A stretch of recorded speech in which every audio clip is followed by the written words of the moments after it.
Imagine the ground beneath you is no longer ground at all. It rises gently and falls again, a slow, patient rhythm that never quite stops. Not for a moment, not for the whole length of the voyage. You're lying in the belly of a wooden ship, somewhere on a cold, dark sea, 600 years ago, give or take a century or two. Above you, timbers creak with every roll of the swell, a long, low, groaning sound that never fully resolves, the way an old house settles at night. Except this house never settles at all because it was never meant to.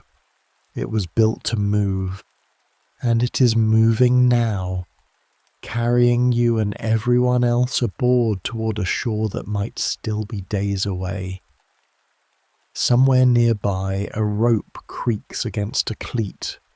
Water slaps steadily against the hull, close enough that you could reach out and touch the wood separating you from the whole enormous, indifferent sea beyond it. A sailor's low voice calls something up on deck, half swallowed by the wind. And you, wedged into whatever small space you've claimed for yourself among the cargo and the other passengers, are trying to do the one thing that has always been hardest to do at sea: sleep. Tonight we're going to explore exactly what that was like. Not the drama of storms or battles, though we'll touch on real danger too, because danger was never far from a medieval ship. Mostly, though, we're going to explore the quieter, stranger, more ordinary question of how a body found rest inside a wooden vessel, with nowhere private to lie down, no true horizon to steady the inner ear, and an entire invisible world of maritime belief pressing in around every dark hour of the crossing.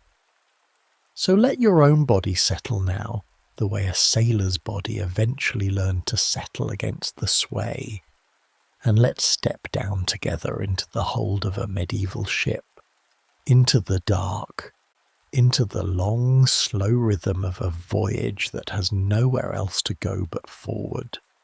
Before we go below decks, it's worth pausing on just how strange and disorienting the entire experience of medieval sea travel was for the ordinary person aboard, because almost everyone who sailed in this period, aside from the sailors themselves, had spent their whole life on solid, unmoving ground. A medieval ship, whether a merchant cog crossing the North Sea, a pilgrim vessel bound for the Holy Land, or a larger carrack venturing further still, was a small, crowded wooden world entirely subject to wind and current, with no engine to hold a steady course and no real way to guarantee exactly when a voyage would end. Passengers boarded knowing in the most honest and practical sense that they were placing themselves entirely in the hands of the weather, the ship's master, and whatever protection they believed themselves to carry, whether that protection came from prayer, from a relic sewn into a coat lining, or from the simple hard-won experience of a captain who had made this same crossing a dozen times before. The ship itself moved constantly, every single hour of the voyage, in a way solid ground never did. It pitched forward and back as it crested each swell. It rolled side to side with the wind, and below decks, in the cramped, dark spaces where most ordinary travellers spent their nights, that motion was magnified rather than softened, the way the back of a wagon feels every bump in the road far more sharply than the driver's seat does. Seasickness, unsurprisingly, was almost universal among first-time travellers, and even seasoned sailors were not entirely immune to it in truly rough weather. Medieval writers describing sea voyages returned again and again to this same complaint, the sheer physical misery of the first days aboard, before whatever adjustment the body was capable of making had fully taken hold, and there was the darkness itself, a different quality of darkness than anything experienced on land. Below decks, with hatches battened against weather, and only the faint flickering light of a carefully guarded lantern. If any light was permitted at all, the dark aboard ship pressed close in a way that a cottage's dark softened by a banked hearth fire never quite matched. Fire itself, so central to every land-based protection we've discussed in earlier stories together, was the single most feared and most carefully restricted presence aboard any wooden vessel, for entirely practical reasons we'll return to shortly. This meant that night at sea was, in a very real sense, darker, more complete, and more disorienting than night almost anywhere else a medieval person was likely to experience it. Let's go below decks now into the crowded, low-ceilinged space where most passengers actually slept. Because the physical reality of finding rest aboard a medieval ship looked nothing at all like a private cabin with a proper bed. Space aboard any medieval vessel was desperately limited, and cargo, not comfort, dictated how that space was allotted. A merchant cog carrying wool, wine, or grain devoted the great majority of its hold to exactly that cargo, the very reason the voyage was happening at all, and passengers, where they were carried at all, filled whatever gaps remained around and sometimes literally on top of the goods being transported. Pilgrims travelling to distant shrines, a genuinely enormous category of medieval sea travel that included people from every level of society, often found themselves allotted a strip of deck space barely wide enough to lie down in, marked out in the more organised pilgrim ships by chalk lines scratched directly onto the boards, a passenger's entire private territory for the length of the voyage reduced to a single rectangle roughly the size of their own body. Wealthier travellers might arrange for a small enclosed berth, a curtained or partitioned corner offering at least the illusion of privacy. Though even this modest luxury provided little real separation from the ship's constant noise and motion. Most passengers, though, slept exactly where they could, wedged between barrels and bales, wrapped in whatever cloak or blanket they had carried aboard themselves, because ships of this period rarely provided bedding beyond what a traveller brought for their own use. A straw-filled sack, if you were fortunate enough to have packed one, served as the closest thing to a mattress most passengers would know for the length of the crossing. The air in these lower spaces was thick and close, heavy with the smell of bilge water sloshing in the ship's very bottom. Tar used to seal the hull's seams, whatever cargo filled the hold, and the unwashed bodies of everyone crowded in alongside you. All of it trapped together, with little ventilation once the hatches were closed, against weather.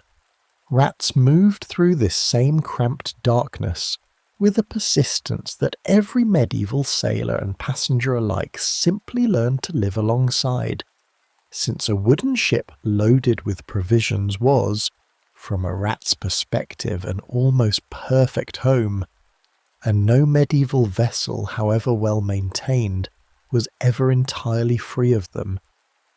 And through all of it, the ship never stopped moving. There was no stillness to sink into the way there was in a cottage bed or a castle chamber.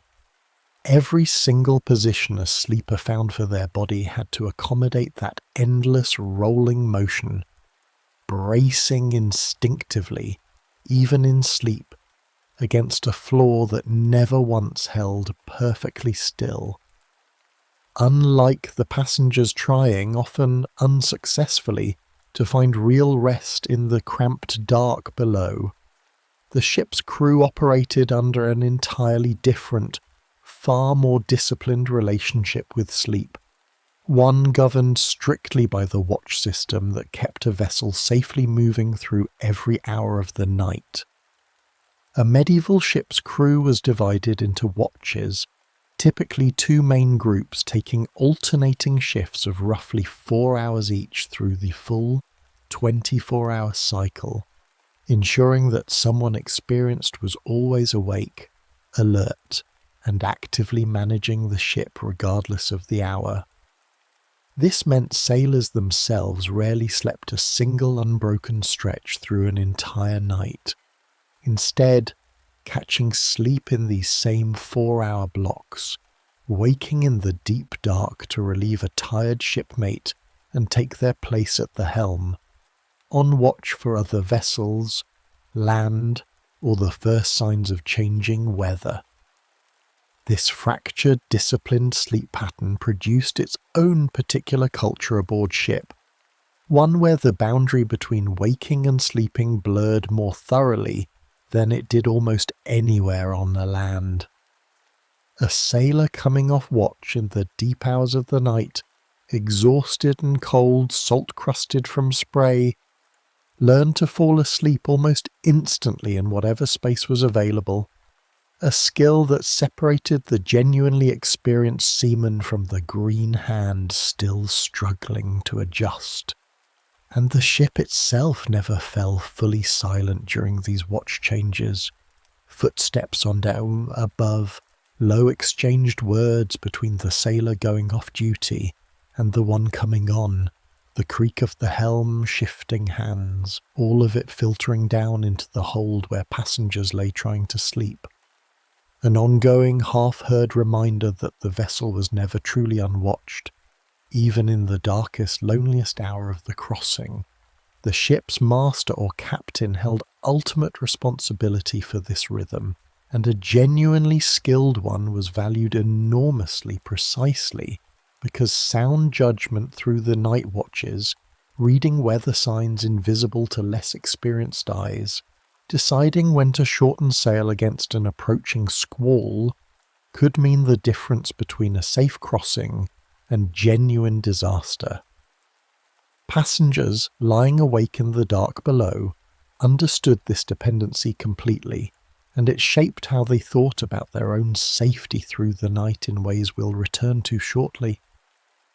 We touched briefly on this already, but it deserves real attention here, because fire's near total absence aboard a medieval ship represents one of the sharpest, strangest differences between sleeping at sea and sleeping anywhere on land that we've explored together on this show. Every single protective and comforting practice we've walked through in earlier stories, the banked hearth of a medieval cottage, the candle-lit chapel of a haunted castle, the lamp burning low beside an Egyptian bed, depended on the presence of open flame, trusted and tended through the night as both practical light and spiritual protection. Aboard a wooden ship loaded with tar, rope, canvas and cargo, and surrounded on every side by water that offered no easy escape from a fire once it truly took hold, open flame was the single most feared danger a crew faced, arguably more feared in the practical daily experience of most sailors than storms or pirates or any of the more dramatic perils we tend to associate with medieval seafaring. Cooking fires, where they existed at all, were confined to a small, carefully constructed hearth, often set in a bed of sand or brick specifically to contain any stray spark and used only under close supervision, frequently extinguished entirely in rough weather when the ship's motion made an open flame simply too dangerous to maintain. Lanterns below decks, when permitted, were carefully shielded, horn or glass protecting the flame from any stray draft or spilled oil, and even then, many ships' masters restricted their use severely, particularly once passengers and crew had settled for the night. This meant that darkness aboard a medieval ship was rarely softened the way it was almost everywhere on land. No small glowing companion kept a wakeful watch through the night the way a banked hearth fire did in a cottage. The dark below decks was simply dark, complete and total, broken only by whatever thin moonlight or starlight might filter down through a hatch left slightly open for air, and travellers accustomed to falling asleep by firelight found this absence genuinely unsettling. One more small, constant reminder of just how different and how much more exposed life aboard ship truly was. Given everything we've explored in earlier stories about how thoroughly medieval people wove protective practice into ordinary daily life, it should come as no surprise that sailors, facing arguably greater daily uncertainty than almost anyone else in medieval society, developed their own rich, specific body of protective custom. Much of it centered directly on the ship itself and the particular dangers of a life spent upon the water. Ships very often carried a saint's name, and this was never mere decoration. A vessel named for a particular saint was understood to travel under that saint's ongoing protection, and the saints most commonly invoked for this purpose tended to share a particular association with water, travel, or rescue from danger. Saint Nicholas held an especially strong reputation among medieval sailors as a protector against storms and shipwreck. His intercession sought in prayers recited before a voyage began and again through difficult crossings. Saint Christopher, the traditional patron of travellers, was carried in small medal form by countless medieval seafarers, tucked into a pocket or worn on a cord around the neck, exactly the same portable wearable logic we've seen applied to protective amulets in every culture this show has visited. A ship's mast, in a striking piece of shared symbolic logic across an enormous span of maritime tradition, was sometimes marked with a small cross at its base, or its very top, a blessing invoked directly into the tallest, most exposed part of the vessel, the part most likely to be struck by lightning or snapped by violent wind, and therefore the part most urgently in need of protection. Before a voyage departed, a priest was very often called to bless the ship itself, sprinkling holy water across the deck and the hold alike, a ritual echoing almost exactly the household blessings we discussed in earlier stories. Scaled up now to cover an entire vessel and everyone who would sail within it. Sailors carried their own dense body of superstition regarding what could and could not be safely said or done aboard ship, much of it aimed at avoiding exactly the kind of careless offence that might invite misfortune down upon the whole crew. Certain words were avoided aboard ship out of long custom, considered unlucky to speak aloud while at sea, and whistling was regarded with particular caution in many maritime traditions, believed capable of calling up a wind, welcome in a calm but dangerous and unpredictable if summoned carelessly during weather already unsettled. Sailing on certain days was avoided where local custom discouraged it, and a new ship's launch was accompanied by its own careful ceremony, the whole event treated with the gravity that reflected just how much genuinely rested on getting a vessel's very first voyage right. No exploration of medieval maritime belief would be complete without spending a little time on the genuine, widely held conviction that the sea itself, far more thoroughly than the land, harboured creatures and dangers that defied ordinary explanation, and that a sailor's night aboard ship was spent not simply exposed to weather and wave, but to an ocean believed quite seriously to be inhabited by things beyond the reach of everyday experience. Medieval maps and travel accounts alike are dense with descriptions of sea creatures that blend real, if exaggerated, natural history with genuine folklore. Enormous serpents capable of dragging a ship beneath the waves, whales mistaken by exhausted or frightened sailors for solid islands, only to submerge without warning beneath men who had disembarked to build a fire and rest. A story repeated across an impressively wide span of medieval literature with only minor variation. Sirens and mermaids populated sailors' accounts of distant, unfamiliar waters, sometimes described with real menace, luring ships toward rocks with their singing, and sometimes with a gentler, more ambiguous character, glimpsed at a distance and left, deliberately unapproached. These beliefs were never taken as pure entertainment by the sailors who held them, any more than a medieval villager considered the household spirit in their walls a mere story. A genuinely unfamiliar shape glimpsed at a great distance across open water, in poor light, by an exhausted watchman, peering out across a rolling unfamiliar sea, was entirely capable of being interpreted through exactly this lens, and once interpreted that way, it entered the ship's own collective memory and was retold night after night, voyage after voyage, exactly the way a castle's ghost story grew richer and more established with each new telling we discussed in an earlier evening together. And beneath all of this ran a deeper, more foundational unease that requires no monster at all to explain it. The sea itself, vast, unknowable, capable of swallowing a ship and everyone aboard it without leaving so much as a mark to record what had happened, was treated with a wary, careful respect by nearly everyone who sailed it, sailors and passengers alike. This wariness, more than any single creature or superstition, shaped the underlying emotional texture of a night spent aboard a medieval ship. A constant quiet awareness that you were, in the most literal sense, entirely at the mercy of something enormously larger and older than yourself.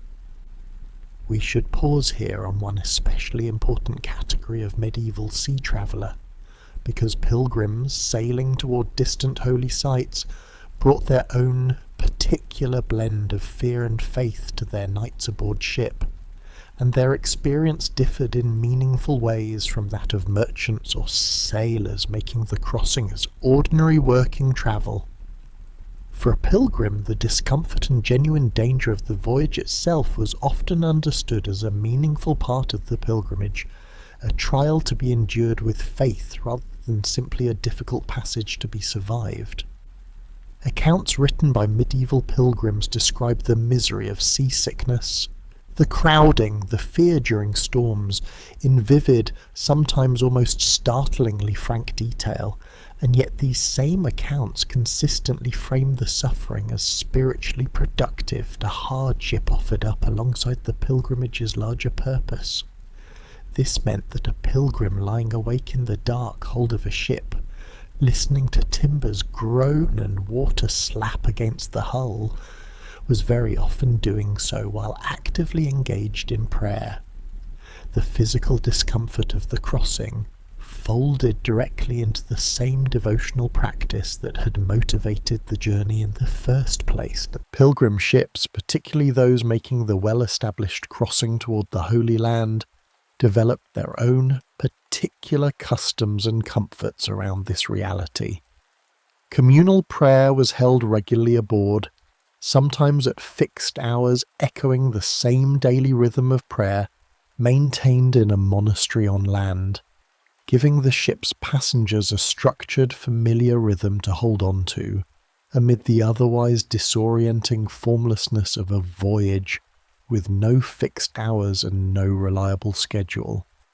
Relics carried by individual pilgrims, sometimes acquired at earlier stops along a longer, multi-stage pilgrimage route, were treated with particular reverence aboard ship, understood to carry their own protective power directly into the vessel itself, much the same way a relic sewn into a traveller's coat lining offered protection on a medieval road we discussed in an earlier story. And there was real comfort too in simple numbers and shared purpose. A pilgrim ship carried dozens, sometimes hundreds of travellers united by the same devotional goal. And this shared community, praying together, suffering together, offered a genuine emotional support that an ordinary merchant voyage, crewed mostly by working sailors with no particular spiritual bond to one another, did not always provide in quite the same measure. Let's spend a little time gently with the genuine fear a real storm could bring, because it would be dishonest to walk through this whole evening without acknowledging the sharper, more immediate danger that could interrupt even the most carefully maintained rhythm of watches and prayers we've discussed so far. A storm striking in the deep hours of the night was, by every surviving medieval account we have, one of the most genuinely terrifying experiences a person of this period was likely to face. Passengers below decks, unable to see anything of the actual danger unfolding above them, experienced the storm almost entirely through sound and motion. The ship's violent, unpredictable pitching, the terrible groaning of overstressed timber, shouted orders from the crew above growing more urgent, water finding its way below through straining seams. No amount of careful caulking could fully guarantee against in truly severe weather. In these moments, the whole careful architecture of protective practice we've walked through tonight was called upon at once, and with real, desperate seriousness. Prayers were said aloud together by passengers who might otherwise have prayed silently and individually.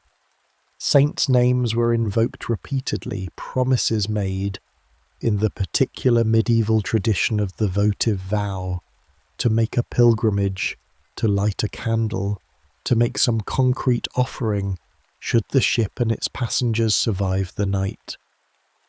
Sailors working the ship through the crisis itself relied on skill and hard-won experience above all, but did not consider that skill and their faith to be in any tension with one another, working the rigging with practiced hands while murmuring the same prayers as the frightened passengers below. And when a storm finally passed, as most, though certainly not all, eventually did, the relief that followed carried its own particular weight. A whole ship's worth of people emerging exhausted and shaken into whatever calm the morning brought. The crisis folded immediately into the ship's own ongoing collective memory. Another story to be told and retold for the remainder of the voyage, and very likely for long after it.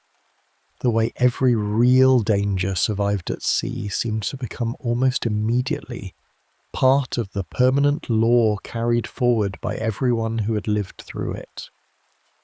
Let's bring ourselves back now gently from the sharper edge of storm and fear to the more ordinary rhythm of an easier night at sea, because most nights, thankfully, were not storms at all. Simply the same slow, steady rocking, the same creaking timber, the same distant, half-heard voices of the watch changing above. Picture it now, this calmer version of the crossing.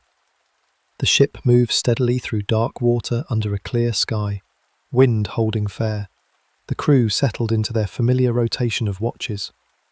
Below decks, passengers have found, after the first difficult days, some version of rest, bodies gradually learning the ship's particular rhythm, the way a body eventually learns any unfamiliar bed, bracing instinctively, almost without conscious thought, against each gentle roll. A pilgrim somewhere nearby murmurs a quiet prayer before finally settling. A sailor coming off watch drops into sleep almost the instant his body finds a spot to lie in, the deep, sudden sleep of genuine physical exhaustion. And above it all, the ship's mast, marked with its small, blessed cross, moves in slow, steady arcs against a sky thick with more stars than most passengers, accustomed to the smoke and rooftops of a medieval town, had ever seen gathered in one place before.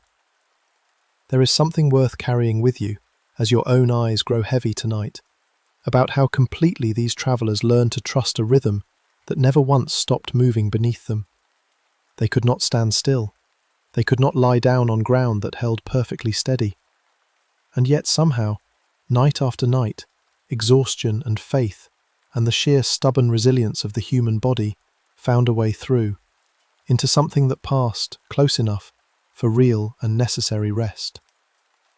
So let the sea outside settle into its quieter rhythm now, the same slow, patient swell carrying the whole ship forward through the dark, toward a shore that will, eventually, sooner or later, come into view.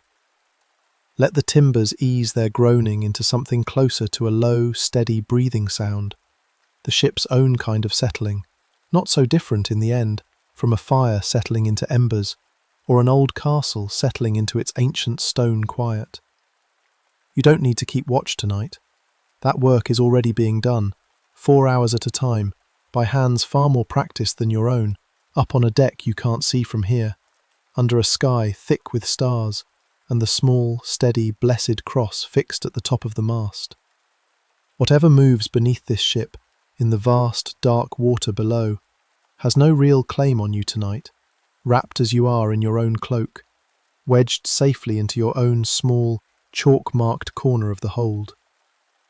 If this quiet crossing helped carry you towards sleep, you're welcome to leave a gentle tap of a thumb before your own eyes close the rest of the way, and tell us in the comments which old world you'd like us to sail toward next. And if you'd like to keep returning to nights like this one, consider following the show, so the next voyage is already waiting for you, timbers creaking, the mast already blessed, whenever you're ready to come aboard again. For now, though, none of that needs to happen yet. There is only the slow, steady roll of the sea beneath you, and the low, patient creak of old wood holding fast against the water, and the deep, old feeling, carried across 1,000 ordinary crossings just like this one, that you are held and watched over and safe until the shore finally comes to meet you. Rest now. The watch is kept, 4 hours at a time, all through the night. Morning and the shore will come on their own, the way they always have.